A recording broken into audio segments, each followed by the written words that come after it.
Hi, welcome to the University of Guelph Arboretum. My name is Kitty and behind the camera there is Jenny. Hello! And today we thought that we'd talk all about trees because of course the Arboretum is a tree garden. We have lots of different tree collections here full of rare and common plants, and we have some that are all the way from across the world, but we have some trees that are native to Ontario as well. So I thought today we'd take a little walk down our native Trees of Ontario trail, and then we can look at some examples of some of the trees you can find right here in our province, which I think would be pretty awesome. And we're going to start right over here.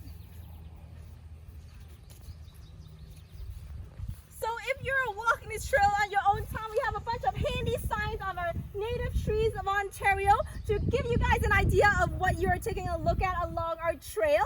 And this sign tells me right here that this tree is a black maple.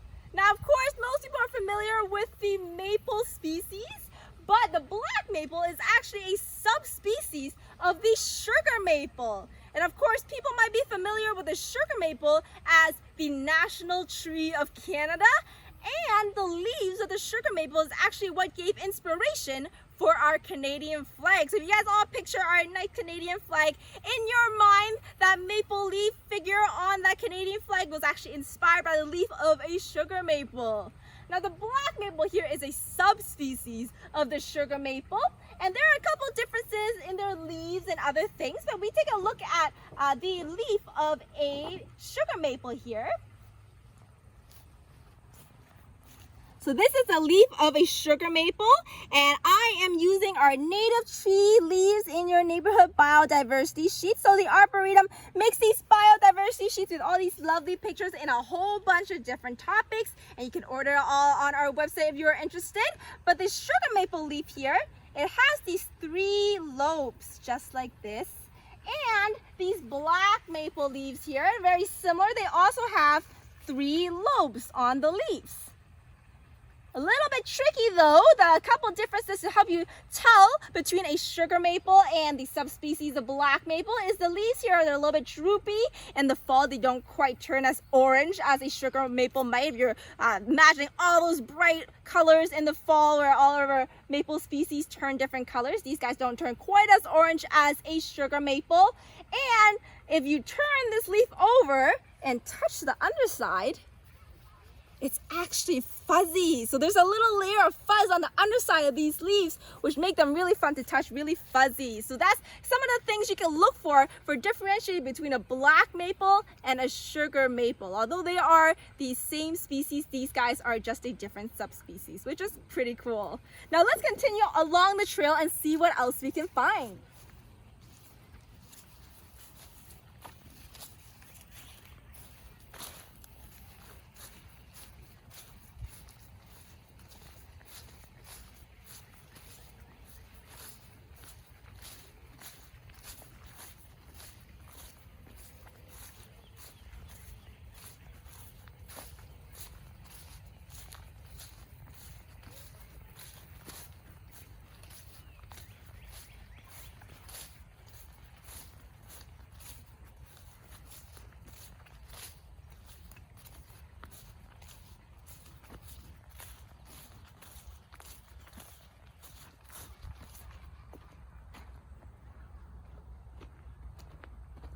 Alright, so this sign here tells me I'm looking at a swamp white oak, which is this tree right here.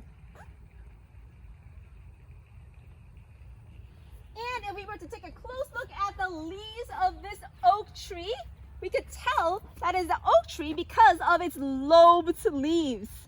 Just like this. So it has lots of little lobes along the margin, and that's how you tell this is an oak tree. And if you find acorns nearby on the tree, that's a pretty good sign too that you're looking at an oak tree, because oak trees produce acorns.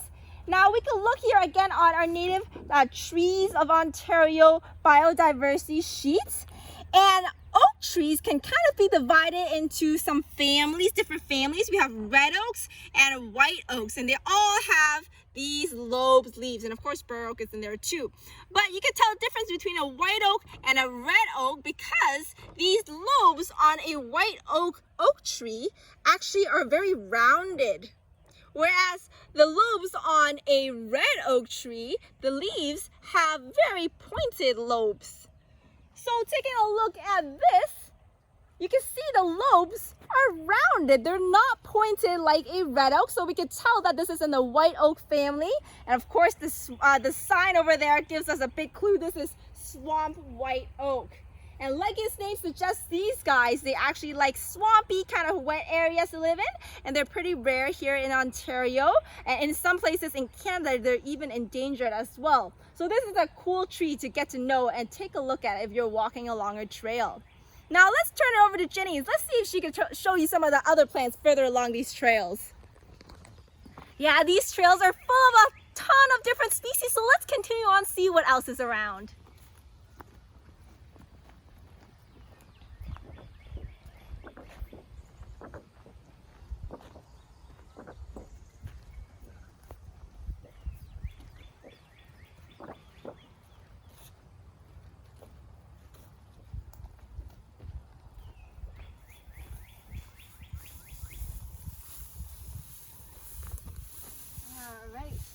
So here might be a familiar tree for some people. So like our sign tells us, this is a paper birch. So it has that kind of characteristic, really pale bark. And it's called paper birch because its bark, as on a mature tree, will actually start to peel away in little strips. You can kind of see it here. That looks almost like paper.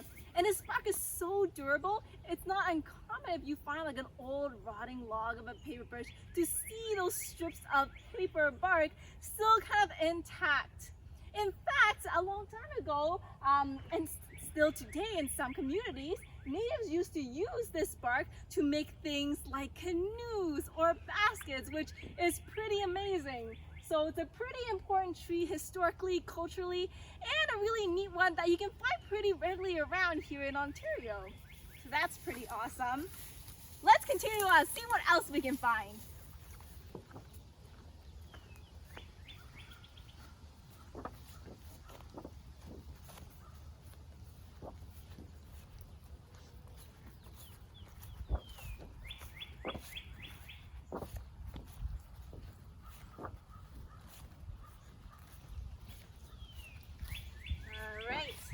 Well, here's another one. So our sign points this one out for us a little bit further back, northern white cedar. So that's this guy right here. We might have to venture in a little bit closer to get a good close look at this.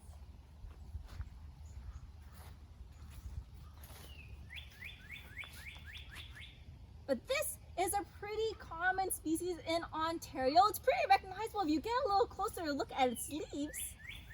You'll notice that unlike some other evergreens, which have these really kind of sharp needles, these guys, their leaves are more scaly. There are these nice flat scales. And the really cool fun thing about white cedar is these guys are actually full of vitamin C that has really rich vitamin C content. So a long time ago, European explorers actually learned from the natives to use this to cure scurvy. So it's known as the Arboretum, or the tree of life, for that reason. And not only are they really cool that way, but the bark or the wood of the white cedar is actually really important for a lot of different production of things because it is rot and insect resistant. So it's really handy for buildings and things like that. So a very useful, common native tree here in Arboretum. And that's all the time we have for today, but there's definitely so many native trees here on our native tree loop to explore. So next time you're around, take a walk through our native tree loop and check out what things are around.